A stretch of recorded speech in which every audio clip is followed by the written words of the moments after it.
Meng, kok kamu ke atas sih, Meng? Turun dong. Di atas ini indukannya kayaknya. Mau ngajak mainan tuh, guys.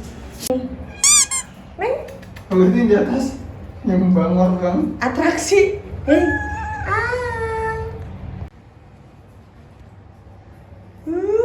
Nih, dia uyel-uyel. Ini sebenarnya. Ini anak-anaknya ya? Ya ampun. Ini kucing-kucingnya dokter dia nih, guys. Suka ngajak mainan ya? Ini kayak gini. Jangan dibanting yang dia. Panas. Nah, dia suka lompat. Badannya panas. Badannya lebih panas ya. Kalau kucing yang ada bulunya mungkin apa namanya? Enggak sepanas ini. Ini panas sih. Lebih panas badannya.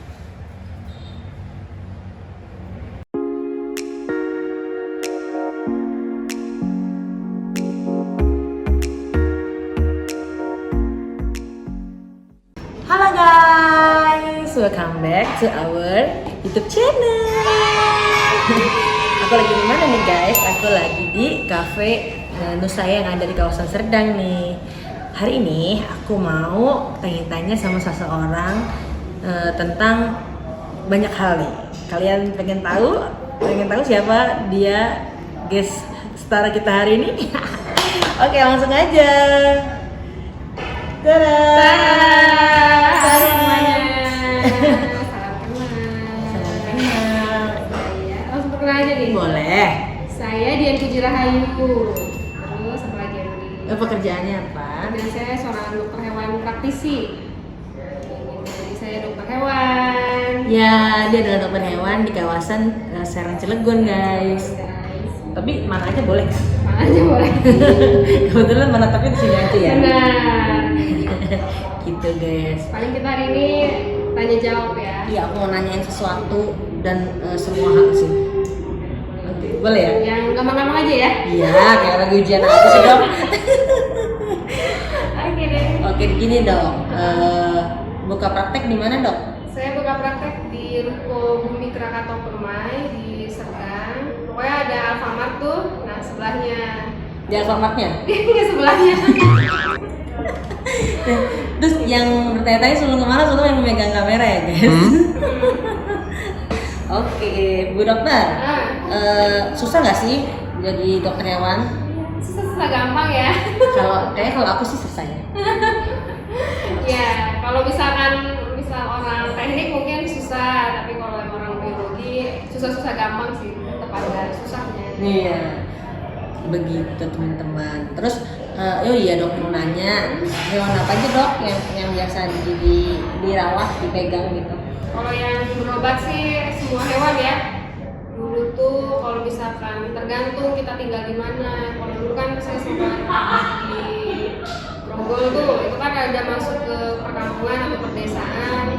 Itu masih banyak orang yang pelihara kebo, kambing, sapi, domba, ruminan, termasuk ayam, bebek. Jadi kalau ayamnya batuk, nggak makan, lesu, datang. Termasuk kebo-kebo, sapi, domba, kayak dombanya kudisan, itu masih sering banyak yang datang. Tapi semenjak pindah ke sini, saya pindah praktek ke Serdang. Dari situ karena banyak perumahan-perumahan, komplek-komplek. Nah, di situ banyaknya yang pelihara ya anjing kucing, termasuk kelinci, termasuk burung, bapak-bapak tuh. Banyak yang melihara burung kayak gitu. Saya salah mikirnya nih dok. Burung ya, yang bisa terbang, bukan yang di kerangkeng. Oh kalau di kerangkeng nggak bisa ya dok? Di kandang gitu. Oke, berarti Kayak gitu, jadi tergantung demografi wilayah. Kalau prakteknya bisa di wilayah dulu tuh kayak di Garut bisa lebih banyak sapi perah, ya berarti praktisinya sapi perah banyakannya. Alhamdulillah karena di sini banyaknya anjing kucing, kelinci, ya itu yang lebih banyak mendominasi. oh jadi kalau misalnya kita apa namanya, aku kan dari dulu udah dari tahun berapa ya udah langganan banget sama dokter Dian. Saya lulus tuh 2017 ya. Iya, kucing aku tuh dari si Lala Ada Ciko. menjadi Ciko, menjadi banyak seperti sekarang dokter Dian. Oke dok, jadi terus Nih langsung ke pertanyaan. Sebenarnya aku mau nanya sih ke live-nya Home Vet ya. Oh ya. Tapi aku mau nanya langsung aja deh. Dok, kalau misalnya penanganan kucing yang lagi birahi ya, Nah, itu katanya dimandiin aja biar birahinya turun. Mitos atau fakta? sebenarnya mitos sih. Tapi aku sempat percaya tahu. Ya, kadang beberapa cuma menghilangkan doang, Iya, tapi iya. besok paginya ya birahi lagi. Oh, dia menunda karena kedinginan. Iya, jadi siklus birahi itu ya sama kayak kita. Jadi selalu ada gitu setiap hari, apalagi untuk kucing jantan. Makanya ada istilah kucing garong. Oh, kucing. Karena birahinya itu selalu ada setiap harinya. Hmm. Pengen kawin lagi, udah dikawinin nih dok, kok masih pengen kawin ya? Ya iya, namanya juga hormonal. Selalu ada rasa birahi itu, makanya ada istilah steril. Kalau di betina sih umumnya dia nggak sesering jantan, ada siklusnya dia, kayak siklus head aja. Paling sebulan itu 7 hari, paling lama 3 minggu lagi lah birahi lagi. Nah itu saat yang tepat kalau mau pacak atau kawin. Kawin ya. Iya, kemarin udah pada kawin tuh, Dok. 3 cewek di rumah. Alhamdulillah jadi semua ya. Udah muntah-muntah. Iya, untuk gejalanya kalau positif sama kayak kita ya, muntah-muntah. Oh, gitu. Tapi nafsu makan masih ada, beda sama kucing sakit. Gitu. Oh, bedanya gitu. Kalau kucing sakit nggak mau makan. Nggak mau makan sama dari bentuk muntahannya sih. Kalau yang muntah karena hamil itu cenderung muntah makanan, jadi kayak baru kecerna, habis itu dia langsung keluarin. Oh, nggak kayak asam lambung gitu, Dok. Nah, kalau yang muntah cairan biasanya muntah sakit sih. Oh, gitu. Tapi nggak enak. Kemarin muntah kenapa ya? Hairball atau kenapa? Nah, bisa juga heboh, karena terlalu banyak Makan bulu ya. makan bulu atau lagi rontok. Gitu guys. Terus nanya apa lagi ya, Dok ya? Nanya yang simpel-simpel dulu deh. Iya banyak. Kalau mau jadi dokter hewan nih, Nah, siapa tahu kan ada yang mau daftar nih ke kalau daftarnya jangan ke saya ya, daftarnya ke kampus. maksudnya kalau udah lulus ya, udah lulus boleh mencalonkan kan ya, Dok ya, boleh nggak? Boleh dong. Jadi kalau misalkan nih adiknya atau anaknya mungkin nanti mau jadi dokter hewan, karena prospeknya masih luas banget gitu kan. Kalau untuk yang cewek nih kayak saya bisa untuk buka praktek di rumah, praktisi, bisa di PNS, kedinasan, atau di karantina hewan. Banyak. Kalau yang ekstrim tuh paling di Kebun binatang ya? kebun binatang, termasuk lembaga konservasi, ada di Kalimantan hewan-hewan yang eksotik kayak gitu. Oh gitu, ya kayak aviari-aviarinya artis ya, Dok ya? Bener, kayak gitu masih banyak. Paling ya mulainya dari SMP, SMA itu harus ngambil IPA tuh. Oh, nggak boleh SMK nih? SMK nggak boleh Pak.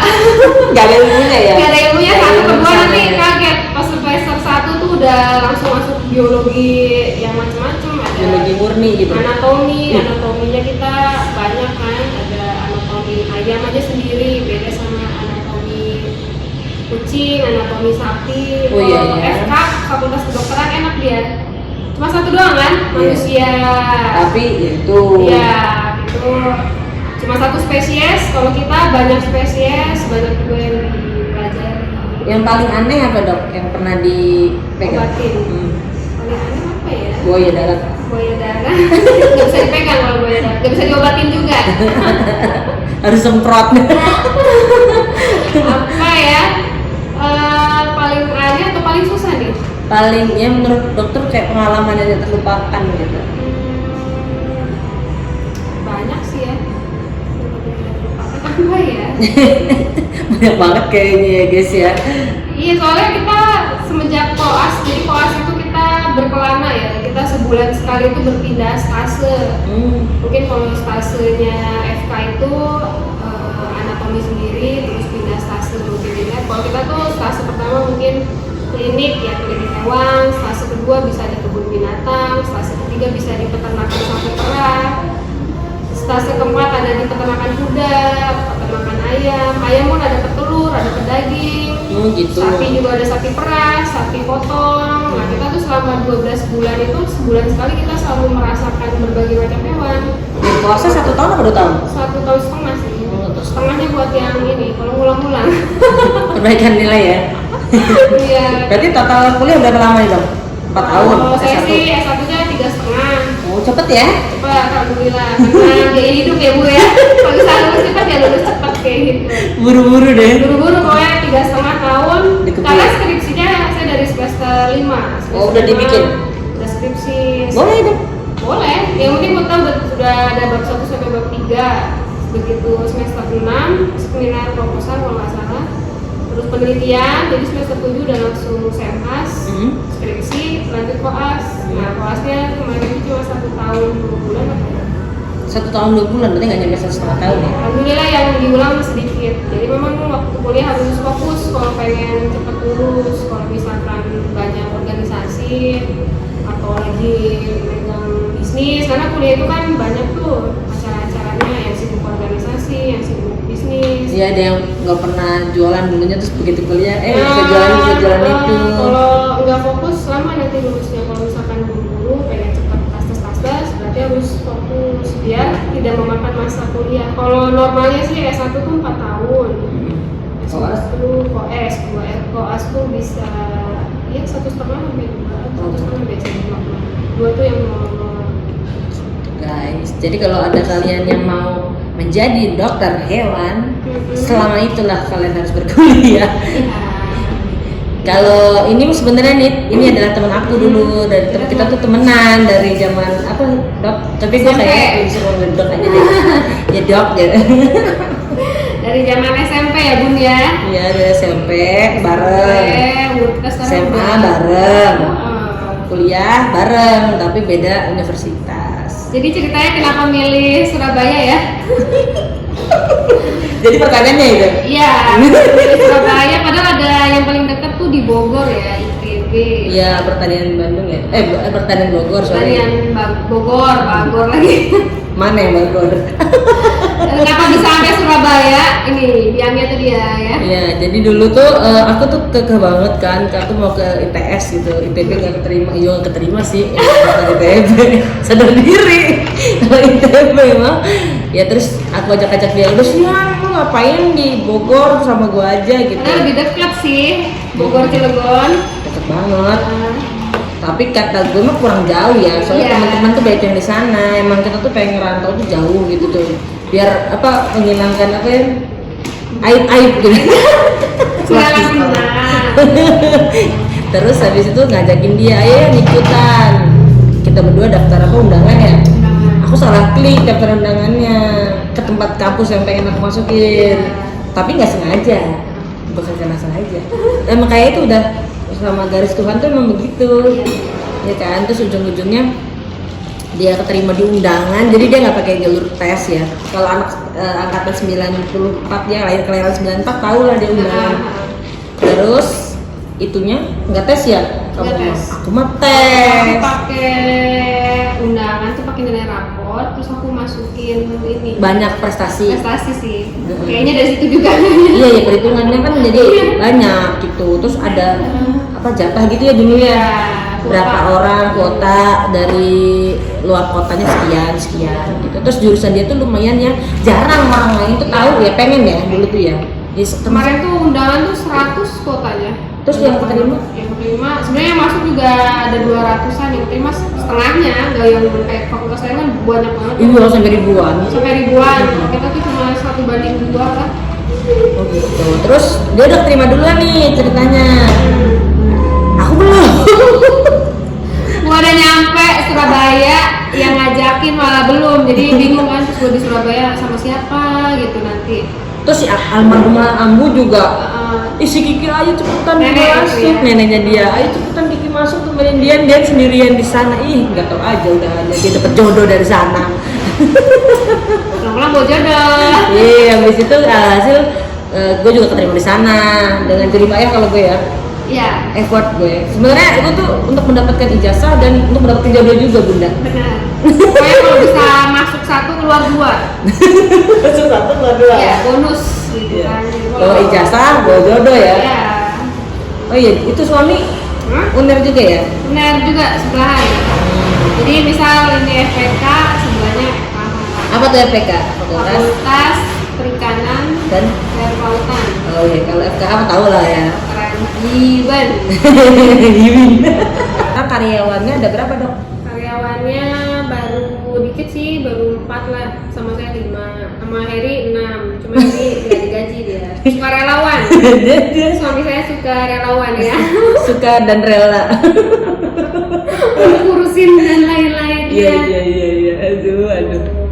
Terus dok, kalau misalnya jam operasional berarti ganti-gantian ya dokternya ya? Iya. Tapi banyak dong yang kayak apa namanya protes atau apa dari customer, nggak apa-apa, dilayanin juga. Kayaknya juga kita maju gentar membela yang benar. Yang bener ya pak? Dokter. Terus kayak vaksin dong. Apa aja nih dok? Aku punya kucing nih. Kucing tuh apa aja sih yang harus diperhatiin biar kucing itu tetap sehat? Kalau kita pengen, apalagi perempuan ya, kita kan perempuan nih. Kalau melihara hewan tuh kadang-kadang nanti susah hamil.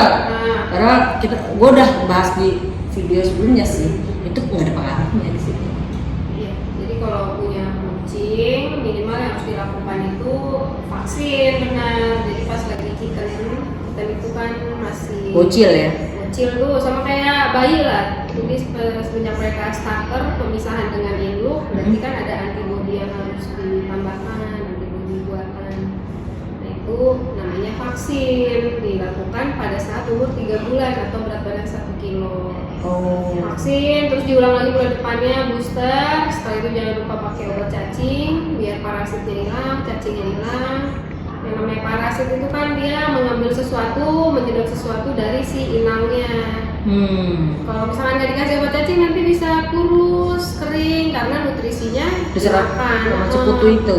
Kayak dok makannya banyak tapi nggak gendut-gendut, ternyata cacingan atau kutuan juga bisa jadi. Langsung lapar kayaknya dok. Ya ada yang perutnya gede tapi kaki-kakinya tuh kecil, kayak gitu bisa jadi kayak. Ini berbagi ilmu nih. Kapan lagi bisa ngundang dokter hewan ternama nih yang lagi menaik daun? Menaik daun gimana sih dok? Jadi teman-teman, aku tuh punya kucing itu sekarang dari 1 jadi berapa yang kucing kita yang? Jadi Sekarang 6. Terus sekarang yang 3 juga lagi bunting ya. 3 apa 4 yang lagi hamil? Lupa aku sampai. Antara. Terus herannya tuh kucing-kucing di rumah tuh tahu nggak sih bahasa kita? Kita tuh kalau setiap lagi ngambil gambar nih, sadar apa enggak ya teman-teman yang suka nonton video kita, itu suka ada kucing ngau. Tapi itu pas lagi tag doang. Waktu nggak tag dia diem. Ya mungkin kucingnya perlu diajak bikin konten bu. Gue bingung deh, mau nanya dia, mau nanya apa? Meng, kamu betah nggak di rumah saya, Meng? Meng, kamu mau baguyan seperti apa, Meng? Iya, apakah aku kurang memberi kamu makan enak, Meng? Gitu. Terus dok, pengalaman apa lagi dok sama ini? Kalau mau apa sih sebut aja? Kalau kemarin aku udah terkenal dari dokter Ajeng, Powerance. Powerance itu sebutan buat ortu yang punya kucing. Wali ya? Wali ya, mereka punya kucing, kita manggilnya Powerance. Jadi kalau misalnya kesadaran dari Powerance itu ya dok ya harusnya ya dok ya. Harus jadi Powerance yang peka. Jadi walaupun kalian sibuk, memang kan kalian itu komitmen punya peliharaan itu sebagai apa dulu nih? Misalnya nih Mbak Kiki nih, mau melihara kucing itu tujuannya untuk apa dulu deh? Buat ada temen nih di rumah misalnya. Ya kan, buat ada temen, hiburan kan, namanya juga pet animal. Memang mereka bukan seperti ayam yang bisa kita ambil dagingnya atau telurnya. Maksudnya manfaat mereka memang diciptakan untuk mengembirakan hati kita. Jadi relaksasi kalau kita lagi stres, kayak cuma ngelus-ngelus doang aja kayak nggak stres lagi gitu kan. Iya bener-bener itu di penelitian tuh ngomongnya kayak gitu. Nah gitu, termasuk mereka juga jangan dicuekin, jangan pengen lagi sakit jangan lagi pengen sehatnya aja. Kalau lagi sakit mohon untuk diperhatikan segera, kayak nggak mau makan nih. Ada perubahan tingkah laku, kayak dia kok merenung aja ya dok, terus banyak diem, terus dari segi jalan juga aku kayak pincang sebelah. Karena kan mereka itu nggak bisa ngomong ya, mereka itu kan hewan, bukan kayak anak kecil yang bisa sakit perutnya atau apa, mereka kan tidak bisa berbicara. Jadi dimohon untuk Powerance, karena kalian juga yang mengharapkan mereka ada di rumah, ya berarti kalian harus bertanggung jawab kayak gitu. Jangan dicuekin, jangan saya kan sibuk kerja, terus giliran udah 3 hari nggak makan, udah pingsan, lemah, baru dibawa. Iya biasanya kayak gitu sih kebanyakannya. kalau udah parah baru dibawa. Napas tuh udah Satu-satu udah ya. satu-satu udah tersengal-sengal. Jadi kita juga bingung ya, ini kan sakit itu ada masanya. Kita juga kan ada yang dari waktu pertama kena sampai parah itu kan nggak sampai cuma sehari doang gitu, enggak kan, pasti kan ada 3 hari kita nahan sakit. Nah kalau bisa dibawa di hari yang waktu pertama dia mengalami perubahan, dibawa aja. Tapi pernah ya kucing kita tuh mati mendadak dong. Karena dia 3 warna, yang kata mitos itu loh dok. Oh ya, jantan, dia 3 warna. warna. Ternyata ada penjelasannya ya, kemarin juga udah lihat di Instagram story-nya orang. Terus 3 warna, dia kayak head stroke gitu tuh kayaknya. Malam tuh dikasih makan sama sulung tuh masih oke. Begitu pagi ditemukan udah tidur, dibangunin dia bangun atau dia udah die. Jadi kalau misalkan ada namanya yang emergency ya, kejadian yang langsung bisa tiba-tiba nggak ada, nah itu dipengaruhi beberapa faktor. Bisa jadi karena keracunan atau ya heat stroke. Heat stroke itu kalau misal panas banget di dalam rumah, AC lagi nggak nyala, minuman nggak ada, biasanya kena tuh serangan panas gitu, kayak jantung juga sih. Serangan jantung. Kaget dia. Harus lebih aware ke apa namanya, Lingkungan juga, kayak kucing itu kan punya tempat tinggal kayak rumah, kandang, nah itu juga harus diperhatikan lingkungannya, kayak alasnya, pasirnya, minumannya cukup enggak, makanannya cukup atau enggak. Oke deh gitu ya. Gitu Kalian harus lebih aware, jangan lagi tahu kalian juga punya kegiatan sibuk kayak pulang kerja pasti pengennya istirahat. Kita harus ngecek kucingnya lagi apa. Takutnya kan habis di rumah makan karbol kayak gitu bisa jadi mulut berbusa tiba-tiba mati. Apalagi kalau yang nggak dikandangin ya. Iya, yang dilepas kayak gitu. Terus ada tuh kucing kita tuh nggak tahu sekarang udah hilang ya, si Lala tuh yang hilang sendiri sih. Dia itu suka nangkepin apa ya? Tawon ya. Dia berdiri lucu gitu terus dia nangkep tawon gitu terus dimakan. Untung tuh mulutnya nggak bengkak. Biasanya bengkak. Apa karena dia ahli atau gimana nih kucing saya? Enggak, karena emang basicnya kucing kayak gitu. Berburu kan. Instingnya ya. Instingnya hewan memang berburu, menerkam, bermain dengan hewan yang lebih kecil, termasuk kayak singa juga mainannya sama yang lebih kecil juga. Ada yang untuk dimakan, ada yang cuma dimainin. Memang basicnya mereka menerkam. Kalau bisa dijauhkan dari serangga-serangga atau diawasi. Apalagi kalau makan kecoa itu ya kadang-kadang. Bisa. Kecoa tuh bikin sakit kan ya dok? Bikin sakit perut kayak gitu. Banyak parasitnya juga pindah ke kucing. Kucing bisa jadi pindah ke kita juga. Makanya harus benar-benar harus jaga kebersihan karena ada namanya zoonosis, jadi perpindahan penyakit dari hewan kepada kita sendiri, entah dari kotorannya, termasuk kayak tokso itu dari kotoran kucing. Tapi tokso itu kebanyakan orang kalau melihara kucing positif loh dok. Positif tokso? Alhamdulillah sih kalau kita jaga kebersihan, insya Allah enggak. Oh gitu. Saya kemarin tes terakhir, alhamdulillah udah bebas tokso, udah negatif semua, tokso, rubella. Jadi udah siap buat promil. Udah bisa tuh temen-temen tuh. Oke, itu aja ya dokter ya. Siap. Nanti kapan-kapan kita ngobrol lagi ya. Kita lanjut lagi di sesi tema berikutnya. Katanya dokter mau ada klinik yang baru ya, kita akan tunggu waktu launching ya. Amin. Nanti kita next ke video di klinik baru. Doain ya lancar-lancar. Lancar-lancar. Amin. Semoga lancar ya dok. Amin. Mohon doanya semua. Ya, terima kasih guys. Jangan lupa di like, di komen, di share dan di Subscribe. dadah.